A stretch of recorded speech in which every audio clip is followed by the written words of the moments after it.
Tes 1 2 3 4 5 6 7 8 9 10 11 12. Halo semuanya, kembali lagi sama aku Jian, channel yang membahas seputar public speaking. Di video kali ini udah ada laptop di sini. Aku bakal memberikan contoh presentasi. Kali ini beda banget karena kita banyak banget anggotanya. Satu kelompok ada 10 orang. Kira-kira kalau presentasi 10 orang tuh pembagian tugasnya gimana ya, Kak? Gila sih sebenarnya nih, 10 orang banyak banget. Oke lah, nggak masalah. Tetap di kelas pasti kita akan dikasih tugas satu kelompok 10 orang. Ada juga yang 15 orang, ada. Jadi mau nggak mau kita harus ngelakuin, kita harus bagi tugas, kita harus presentasiin sesuai dengan yang gurunya mau. Oke? Karena ini adalah tugas kita. Hari ini mari kita presentasi tentang prakarya. Sorry ya kalau misalnya kalian lihat di belakang itu berserakan. Karena kita numpang kamar orang di sini. Nah, kalau misalnya kalian ada pertanyaan seputar presentasi, seputar public speaking, kalian boleh tanyakan di Instagram aku ya, Zihan Isra. Atau kalau kalian ada bahan yang akan dipresentasikan tapi belum tahu gimana cara presentasinya, kalian boleh kirim via email atau linknya melalui Instagram juga nggak masalah. Di sini ada 21 slide ya, 21 slide. Yang pertama cover dan judul, dangdut dan keroncong. Jadi kali ini kita akan presentasi tentang dangdut dan keroncong. Kita bagi tugas dulu nih. Ada berapa orang kita bisa lihat di slide berikutnya. Kelompok 1 terdiri dari 10 orang. Kalau 10 orang berarti 1 dijadikan moderator dan semuanya pemateri. Kata yang ngirim ini sih kelompoknya cuma ada moderator dan pemateri. Oke, nggak masalah. Kalau misalnya ada 10 orang, 1 orang kita jadikan sebagai moderator. Berarti moderator yang merangkap semuanya. Moderator yang membuka, yang menutup presentasi seperti biasa, membuka sesi tanya jawab, dan moderator juga yang membaca kesimpulan. Karena kita tidak ada pembaca kesimpulan dan kita juga tidak ada not tulis. Jadi mau nggak mau, si moderator yang akan membacakan kesimpulan di akhir presentasi. Nah, 1 orang kita jadikan sebagai moderator. 9 orang lagi ngapain, Kak? 9 orang lagi kita kasih tugas. Ini kan ada 21 slide nih. Kalian lihat kan? Kalian kurang ini ya, kurang deket ya. Oke, karena ada 21 dikurang 3 slide, dikurang 3 slide. Cover sama kelompok sama yang paling bawah terima kasih. Nah, terima kasih. Berarti kalau 21 dikurang 3 slide 18 ya. Ada 18 slide berarti. 18 dibagi 9 berarti masing-masing membahas 2 slide. Per orang membahas 2 slide. Oke? Sampai sini paham ya? Nah, mari kita mulai. Misalnya nih yang pertama menjadi moderator.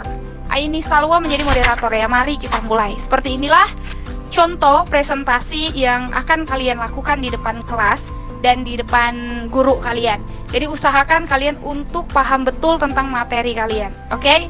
Dan nanti aku bakal kasih poin-poin besarnya. Kalian bisa cari apa yang harus dicari, oke? Dan kalian bisa tahu apa aja yang harus kalian kuasai. Nah, sampai sini paham ya? Kalau gitu, kita masuk ke presentasinya. Sebelum masuk, kalian jangan lupa follow Instagram aku. Kalau gitu, mari kita mulai. Aku moderator, aku adalah Aini Salwa. Assalamualaikum warahmatullahi wabarakatuh. Waalaikumsalam warahmatullahi wabarakatuh. Selamat siang semuanya. Selamat siang. Perkenalkan, kami dari kelompok 1. Pada kesempatan yang berbahagia ini kami akan mempresentasikan hasil tugas kami, yaitu mengenai dangdut dan keroncong. Sebelum masuk ke presentasinya, di sini saya akan memperkenalkan diri. Perkenalkan, saya Aini Salwa M selaku moderator. Dan di sebelah kanan saya ada Akila Kalisya, ada Kaila Nazwa, ada M Ilham, ada M Kemal, ada M Naufal, ada Rasya Fatriadi, ada Rashid Fauji, dan ada S Rangga, dan terakhir ada Shirley Regita. Pada kesempatan kali ini kami akan mempresentasikan hasil tugas kami. Sebelum masuk ke presentasinya, di sini ada beberapa aturan yang akan saya sampaikan terlebih dahulu. Yang pertama, ketika pemateri menjelaskan, diharapkan kepada teman-teman untuk menyimak dan mencatat segala pertanyaan yang ada. Setelah itu bisa ditanyakan pada sesi tanya jawab ketika saya membuka sesi tanya jawab nanti setelah pemateri selesai menjelaskan pembahasannya. Saya akan membuka 2 sesi pertanyaan. Sesi pertama saya berikan kepada 2 orang penanya dan sesi kedua saya berikan kepada 3 orang penanya. Jadi pastikan pertanyaannya sesuai dengan presentasi kita kali ini. Baiklah, kalau gitu tanpa berlama-lama lagi langsung saja kita masuk ke presentasinya yang akan dijelaskan oleh pemateri-pemateri handal kita. Baiklah kalau gitu, kepada pemateri saya persilahkan. Baik, di sini saya Akila, saya akan menjelaskan mengenai latar belakang dari dangdut. Nah, sebelumnya siapa sih ya yang nggak tahu sama dangdut, sama musik dangdut? Musik dangdut adalah salah satu musik yang familiar, dan musik dangdut ini adalah salah satu musik yang sangat digemari oleh siapa saja, baik dari anak kecil, remaja, dewasa maupun tua. Oleh karena itu, pada kesempatan kali ini saya akan menjelaskan mengenai latar belakang musik dangdut. Nah, kamu jelasin tuh ya tentang musik dangdut. Kamu jelasin nih yang ada di sini. Tapi kalau kamu jelasin, ingat jangan pakai metode membaca aja. Kamu juga harus hadap audiens kamu. Jelasinlah. Awalnya dangdut ini merupakan salah satu dari genre musik Indonesia yang mengandung unsur-unsur musik Hindustan atau India klasik, Melayu, dan Arab. Musik ini pertama kalinya dipopulerkan di Jakarta pada akhir tahun 1960-an. Dan kemudian musik ini mencapai puncak popularitasnya pada tahun 1970-an serta 1980-an. Jadi seiring berjalannya waktu dari akhir tahun 1960 sampai 1970, musik dangdut ini mulai berkembang dan digemari oleh masyarakat Indonesia. Bahkan dangdut sekarang sudah sampai di mancanegara dan sudah terkenal di internasional bahkan. Nah, selanjutnya adalah sejarah dari musik dangdut itu sendiri. Nah, buat kamu yang jelasin sejarah, kamu harus paham betul lah mengenai sejarah ini ya. Tapi kalau misalnya sejarah hanya ada di satu slide ini, kamu bisa tambahin lagi lah ya. Ini kan di slide-nya, tapi kamu bisa tambahin sesuai dengan pemahaman kamu ketika kamu melakukan presentasi di depan kelas. Baiklah, selanjutnya saya akan menjelaskan mengenai sejarah dari musik dangdut. Sejak tahun 1970-an, dangdut ini telah matang dalam bentuknya yang kontemporer. Penyebutan nama dangdut merupakan onomatope dari suara permainan tabla. Nah, kamu nih harus kasih tahu apa sih arti dari onomatope ini? Ya, buat kamu yang jelasin tentang sejarah musik dangdut, kamu harus kasih paham kepada audiens, kepada teman-teman kamu, apa sih arti dari onomatope. Oke? Ini artinya kamu cari aja. Kamu cari artinya, setelah itu kamu catat aja di catatan kamu. Gak usah kamu tulis di sini lagi artinya. Oke? Tapi ketika kamu presentasi, kamu kasih tahu. Maksud dari onomatope adalah bla bla bla bla. Oke? Dari suara permainan tabla, atau dalam dunia dangdut disebut dengan gendang saja. Nah, tabla, ini kamu juga harus kasih tahu artinya. Tapi dalam kurung ini udah artinya ya, udah ada maknanya. Yang khas dan dominasi oleh bunyi dang dan dut. Nama ini sebetulnya adalah sebutan sinis dalam sebuah artikel majalah pada awal 1970-an bagi bentuk musik Melayu yang sangat populer di kalangan masyarakat saat itu. Jadi sudah jelas ya, ternyata musik ini berkembang hingga menjadi musik yang kontemporer. Kontemporer ini yang sudah kekinian, yang berkembang, makin lama makin berkembang, makin diketahui oleh masyarakat Indonesia. Nah, buat kamu nih ya, harus dikasih tahu nih arti kontemporer apa, onomatope itu apa, nah tabla ini dijelasin juga apa. Kamu harus kasih paham apa yang ada di slide kamu. Nah, selebihnya kalau misalnya kamu ada pembahasan yang berkembang, gak masalah dipresentasiin aja meskipun tidak ada di sini. Tapi apa yang kamu sampaikan bagian dari sejarah. Sampai sini paham ya? Nah, selanjutnya kita masuk ke pemateri selanjutnya yang akan menjelaskan mengenai apa saja sih ciri musik dangdut. Nah, setelah ini ya, setelah bergantinya slide dan bergantinya pemateri, kamu moderator nggak boleh diam aja. Dan ketika pemateri selesai menjelaskan, kamu boleh membuka suara lagi. Kamu boleh mengatakan seperti ini. Baiklah, itu penjelasan dari Aini, dari pemateri pertama misalnya, karena aku nggak hafal nama kalian. Baiklah, itulah penjelasan dari pemateri pertama. Selanjutnya akan dilanjutkan oleh pemateri kedua. Kepada pemateri kedua, saya persilahkan. Baiklah, saya pemateri 2. Di sini saya akan menjelaskan mengenai apa saja ciri-ciri musik dangdut. Nah, buat kamu yang menjelaskan tentang ciri-ciri ini, kamu jangan semata-mata kayak gini ya. Biasanya ketika ada opsi-opsi kayak gini, kita tuh yang presentasi kayak gini. Yang pertama, menggunakan musik akustik seperti seruling, gendang, akordion, dan mandolin. 2. Menggunakan ketukan tabla dan sinkop. 3. Memiliki melodi dan harmoni yang sederhana. 4. Lirik lagu mudah diterima dan dipahami oleh masyarakat. 5. Memiliki improvisasi. Nah, buat kamu yang presentasi tentang ciri-ciri musik ini, kamu jangan hanya sekedar membaca, kamu harus presentasiin. Karena udah ada per opsi seperti ini sebenarnya lebih mudah buat kamu untuk menjelaskan. Jadi kita mulai dari opsi yang pertama. Baiklah, di sini saya pemateri 2 akan menjelaskan mengenai ciri musik dangdut. Apa aja sih ciri-ciri dari musik dangdut? Yang pertama, menggunakan musik akustik seperti seruling, gendang, akordion, dan mandolin. Jadi, musik dangdut ini adalah musik yang menggunakan musik akustik. Salah satunya ada seruling, gendang, akordion, dan mandolin. Nah, sering kan di televisi kita lihat kalau misalnya ada yang nyanyi dangdut, pasti dia ada mainin salah satu dari musik akustik ini. Contohnya OVJ, Opera Van Java. Opera Van Java ya, ketika mereka memainkan musik dangdut, maka mereka menggunakan seruling. Nah, inilah yang dimaksud bahwasanya musik dangdut ini adalah salah satu musik yang menggunakan musik akustik. Salah satunya adalah seruling dan gendang. Oke, jadi ketika kita memainkan musik dangdut, maka musik-musik akustik inilah yang digunakan untuk memainkan musik dangdut itu sendiri. Nah, yang kedua, menggunakan ketukan tabla dan sinkop. Menggunakan ketukan tabla dan sinkop. Nah, kamu jelasin tabla itu apa dan sinkop itu apa, supaya audiensmu paham dan nanti tidak ada lagi pertanyaan-pertanyaan yang seperti ini, oke? Karena sebenarnya ini kan emang harus kamu jelasin. Jadi ketika presentasi, kamu jelasin aja tanpa harus ditanya pada sesi tanya jawab. Tapi jujur ya, ketika kamu tidak menjelaskan apa yang dimaksud dengan ketukan tabla dan sinkop ini, maka pada sesi tanya jawab nanti akan ada pertanyaan itu untuk kamu. Ya, menurut aku ya kamu jelasin aja lah dulu. Kenapa? Karena ini adalah bagian dari pembahasannya kamu. Kamu kasih paham dulu sama mereka, ketika itu terserah mereka mau bertanya di bagian apa. Tapi kalau ini nggak kamu jelasin, maka ini akan jadi pertanyaan audiens. Sampai sini paham ya? Nah, selanjutnya, yang ketiga, memiliki melodi dan harmoni yang sederhana. Salah satu dari ciri musik dangdut memiliki melodi. Melodi ini apa sih? Melodi ini adalah nada-nada yang dikeluarkan dari musik itu sendiri. Jadi musik dangdut ini memiliki nada-nada yang indah. Nada-nada yang membuat kalau orang mendengar musik dangdut ini, dia bahagia, dia seneng, terus bawaannya pingin joget aja, pingin goyang aja. Selanjutnya, harmoni yang sederhana. Harmoni ini apa? Kamu harus jelasin. Harmoni ini adalah bagian dari nada-nada. Misalnya harmoni ini adalah bagian dari dua nada misalnya. Kamu harus cari tahu nih artinya apa ya.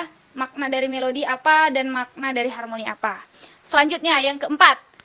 Ciri-ciri musik dangdut selanjutnya adalah lirik lagu mudah diterima dan dipahami oleh masyarakat.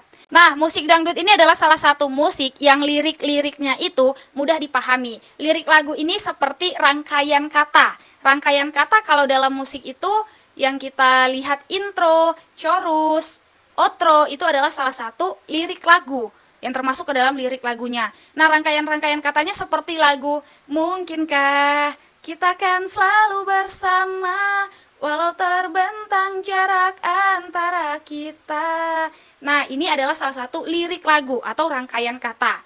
Jadi lirik ini artinya adalah rangkaian kata. Rangkaian kata yang mudah diterima dan dipahami oleh masyarakat. Jadi musik dangdut ini, lirik-liriknya itu nggak yang sulit-sulit, nggak yang susah untuk dipahami, tidak. Tapi yang mudah dipahami dan diterima oleh masyarakat. Itu adalah salah satu ciri dari musik dangdut. Nah, yang terakhir adalah memiliki improvisasi. Ternyata improvisasi ini tidak hanya dalam kata-kata saja. Dalam musik pun ada improvisasi. Improvisasi dalam musik artinya apa sih? Nah, kamu cari tahu tuh maksud dari improvisasi dalam musik, oke? Kamu cari tahu terus kamu jelasin memiliki improvisasi seperti apa. Seperti misalnya memiliki improvisasi. Jadi dalam musik dangdut ini ada improvisasi, yaitu kita dapat mengubah atau mengganti. Tapi ingat, improvisasi ini tidak merusak dari nada aslinya atau dari melodi aslinya. Seperti itu kamu bisa jelasin. Tapi kamu ya cari tahu dulu deh maksud dari improvisasi ini, oke?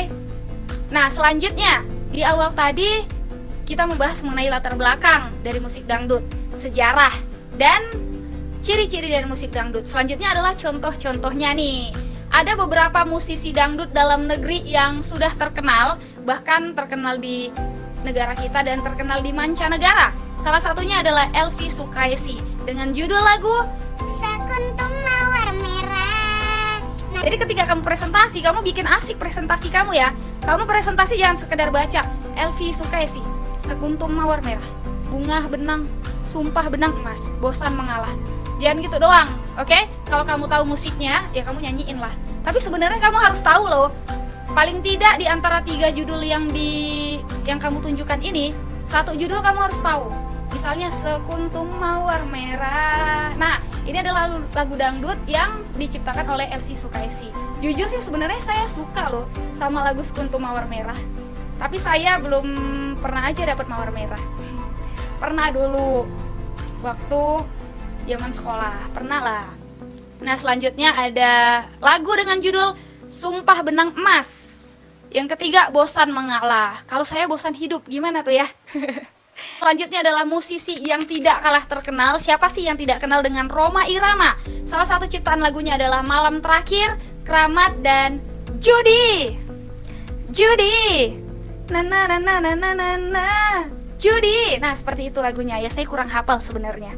Selanjutnya ada Ayu Ting Ting. Siapa sih yang tidak kenal dengan Ayu Ting Ting? Ya, adalah salah satu host legend yang sekarang namanya sedang booming dan trending.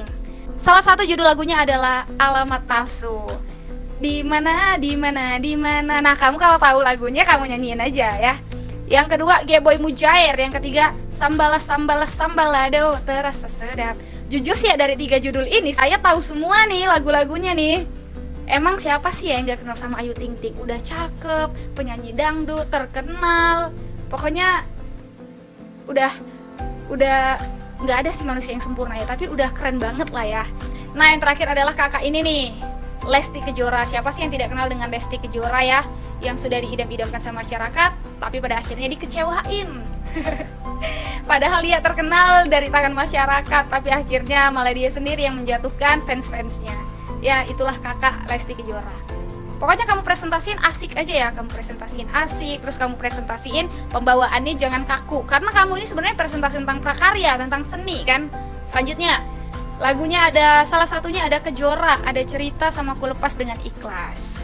Selanjutnya, kalau tadi kita membahas mengenai musisi Indonesia namun yang sudah terkenal di mancanegara, selanjutnya adalah musisi dangdut internasional.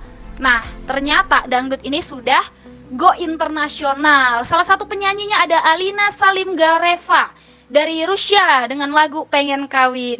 Nah, yang kedua Ricky Ujung dari Korsel dengan lagu Mama Papa, kayak lagu Judika ya, Mama Papa Larang. Dan yang terakhir ada Jolina B dari Amerika Serikat dengan judul lagu Sakit Tahu. Sakit Tahu. Jujur sih ya, dari sini kita tahu ternyata dangdut itu sudah ada go internasionalnya. Jujur sih dari sini juga saya baru tahu.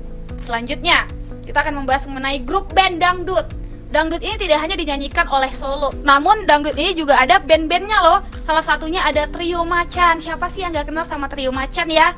Dengan salah satu lagu Iwak Peye, Minta Cerai, Tresno Sejati. Dan kedua ada Kendedes dan Tiada Soneta.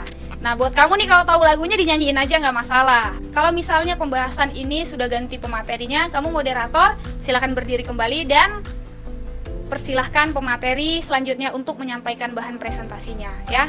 Terima kasih kepada pemateri 2. Selanjutnya kepada pemateri 3 saya persilahkan. Baiklah, saya pemateri 3. Di sini saya akan menjelaskan mengenai alat musik penggiring dangdut. Nah, apa-apa aja sih alat musiknya? Di sini ada kendang, tamborin, dan mandolin. Nah, kamu jelasin nih satu-satu. Alatnya terbuat dari apa, fungsinya apa, berasal dari daerah mana. Oke, kamu harus kasih paham. Nah, aku lanjutkan aja ya cepet-cepet ya. Oke, ini juga, wow udah panjang juga kita. Ini ada lagu Rhoma Irama, Judi. Ya, karena kita udah tahu lagu Judi, kita nggak usah dengerin. Ya, kita lanjut aja. Nah, ini ada contoh musik dangdut internasional. Jujur sih ya, penasaran kan dengan lagu dari Korea Selatan? Mari kita dengar sama-sama dan mari kita lihat ya. Jujur sih, ini kali pertama kami sebagai kelompok juga mengetahui lagu dari Korea Selatan.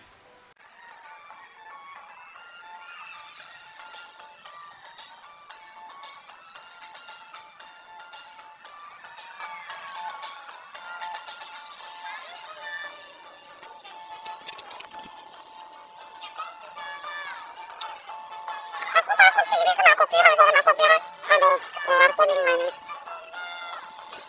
Ricky Ujung, Mama Papa ciptaan Denny.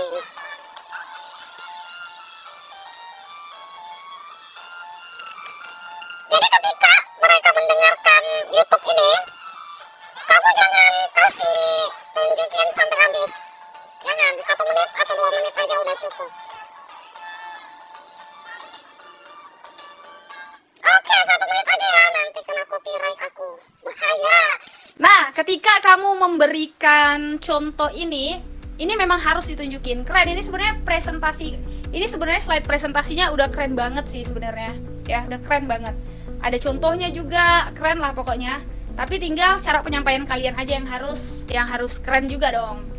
Nah, ketika sudah ditunjukin ini kamu yang menjelaskan ini kamu yang presentasi ini bagian slide ini, kamu juga harus jelasin. Nah, ini adalah salah satu lagu dangdut yang internasional. Kenapa internasional? Karena dinyanyikan oleh orang yang berasal dari luar negeri, yaitu dari Korea Selatan, dengan judul Mama Papa. Musik dangdut ini, ketika tadi kita mendengarkan, jujur sih ya, waktu pertama kali aku mendengarkan aja, itu badan aku udah pingin goyang gitu, udah pingin joget. Nah, inilah yang dimaksud dengan musik dangdut. Jadi ketika kita mendengarkan musiknya, itu ada melodi-melodi atau ada nada-nada yang indah, yang membuat pendengarnya merasa bahagia dan pingin goyang aja. Selanjutnya, latar belakang keroncong. Nah, selanjutnya kamu deh jelasin ya.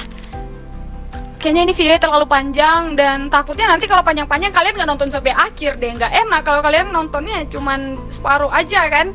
Nah, jadi kamu jelasin deh latar belakang keroncong seperti yang aku jelasin tadi mengenai latar belakang dangdut. Kamu jelasin ya.